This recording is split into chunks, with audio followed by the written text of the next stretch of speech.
In this video we're going to be looking at our reports. So to do that we just go up here to reports, and the first one we're going to look at is sales. Now in the sales reports there's 5 reports to look at. The first one here is orders, so we just have a quick look at that one. And here we can filter our report by a start date and a finish date. So I'll just go from the 1st of March to the 17th of March. And we can group it by weeks, years, months, or even days. So we'll just group it by days here. We can also filter by the order statuses, and I'll just select shipped here. Then I click on filter on the right hand side. So when you've done your filter, basically you would go down and look at your report. There's not a lot to look at here as my site isn't live yet, but basically we see the start date and the end date here for the report, which would relate to the first and last sale within the report, the number of orders and the number of products within those orders, the amount of tax that was collected within those orders, and the total amount of those orders. So it just gives you a snapshot of your sales basically. Next we look at reports, sales and tax. Now again we can filter by a start date, an end date, group it by years, months, weeks or days, and again filter also by the order statuses and click filter. And again the start and end date here of the first and last order within our filter, the tax title for the tax collected. In this case the only tax that was collected was the VAT at 23%, and it was collected on 4 orders and it totaled €17.92. Next we look at the reports, sales, shipping.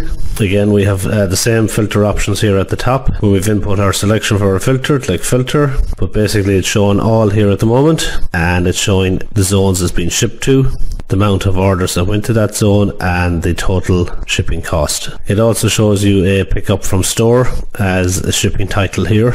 So again, along with your zones, you also have the other option here for the pickup from store, and 3 orders here were picked up from store, and obviously there was no charge for the orders that were picked up from store, so there's nothing here in the totals box. Next we're going to go back to reports and sales and returns. Now we can see here the same again up the top as with all the reports. We can filter and the first and last sale within the selected filter and the number of returns. Next we go back up to the reports, sales and coupons. Now this report here is for coupons that you'll have created.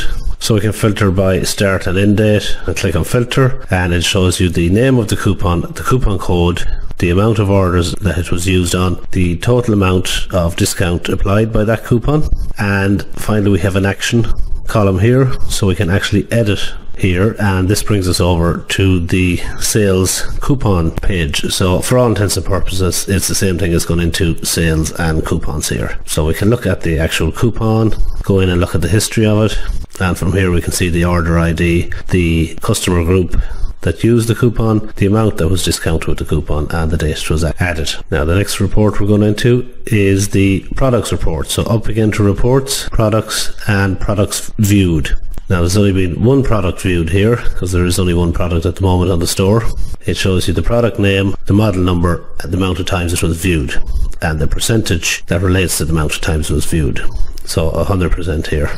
This would also account for the amount of times the product was viewed by crawlers. So in other words, Google search engine would have a crawler to index your site, and every time Google sent in their crawler it would show the product that's been viewed. So it's not accurate for the amount of customers that are viewing your product. So it just relates specifically to the amount of times it's viewed, which would include any and all web crawlers. Next report we're going to look at, again up to reports, products and purchase. The products purchase report again can be filtered by a start and end date, an order status, and click filter.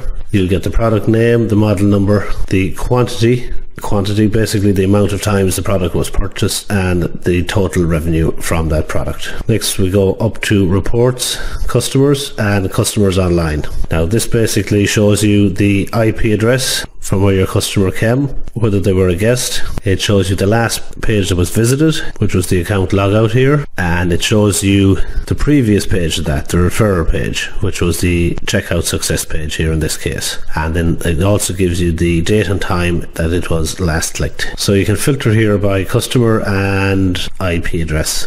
Now also, if you wanted to get some information on this IP address, for instance, if it was being used quite a lot and no sales, then somebody may be abusing your system and using up your bandwidth with your server. So you just click here and it will bring you over to the whatsmyipaddress.com website, and basically it'll give you a little bit more information about that particular IP address.